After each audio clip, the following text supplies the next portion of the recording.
मुख्यमंत्री विष्णुदेव साय सरकार प्रदेश में गौवंश अभ्यारण्य योजना लाने जा रही है।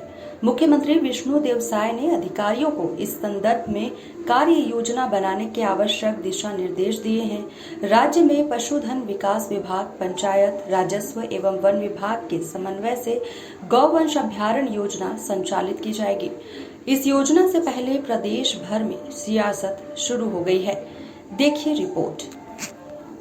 जी, मैंने माननीय मुख्यमंत्री जी को इस विषय पर बधाई दी है। बहुत ही अच्छा निर्णय है।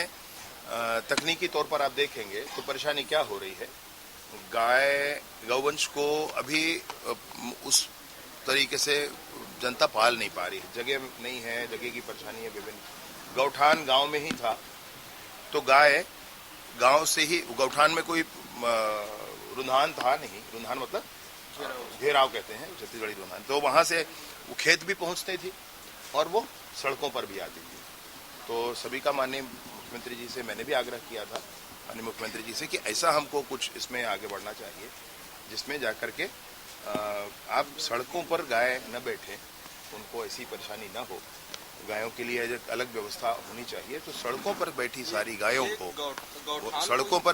गायों को वहां से हटा करके लोगों की सहमति से गाँव में बातचीत करके या तो अपने घर पर रखेंगे और या फिर गौ अभ्यारण्य में रखेंगे। तो ये जो इतनी दूरी पर होगा, गांव के गौठान और नेशनल हाईवे आसपास है, इसलिए गौठान से नेशनल हाईवे आना होता है गौवंश का, और फिर गांव के गौठान से खेत भी पास है, इसलिए गौठान से वहां जाना होता है। तकनीकी तौर पर आपसे कह रहा हूँ, गौ अभ्यारण्य उन सबको ले जाकर के एक अलग स्थान पर रखना, जहां पर चिकित्सा की व्यवस्था हो, पानी की व्यवस्था हो, गोबर से अन्य बल्क में खाद बनाया जा सके। ये सारी प्रक्रिया की तरफ आगे बढ़ेंगे।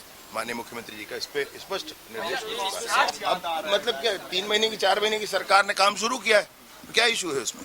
चलिए, उन योजनाओं के पीछे जो भ्रष्टाचार है उसको बंद कर दिया गया। देखिए, भारतीय जनता पार्टी पहले गौठानों का विरोध करती थी। जब हम लोग गौठान बनाए हुए थे और हमारे जो मवेशी है उनकी सुरक्षा का, उनके खाने पीने का, उनकी सारी जिम्मेदारी गौठान बनाकर हर गांव में किया गया था।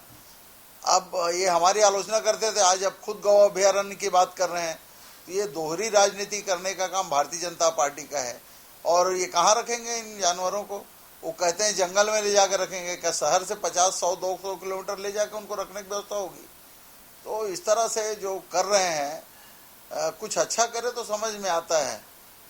और भारतीय जनता पार्टी गौ रक्षा की बड़ी बातें करते थे, लेकिन जहाँ पे गौशाला बनाए रहती थी, गौशाला इनके भारतीय जनता पार्टी के लोग चलाते थे, वो मोटे होते जाते थे और गौ माता जो है वो दुबली पतली होकर मर जाया करती थी।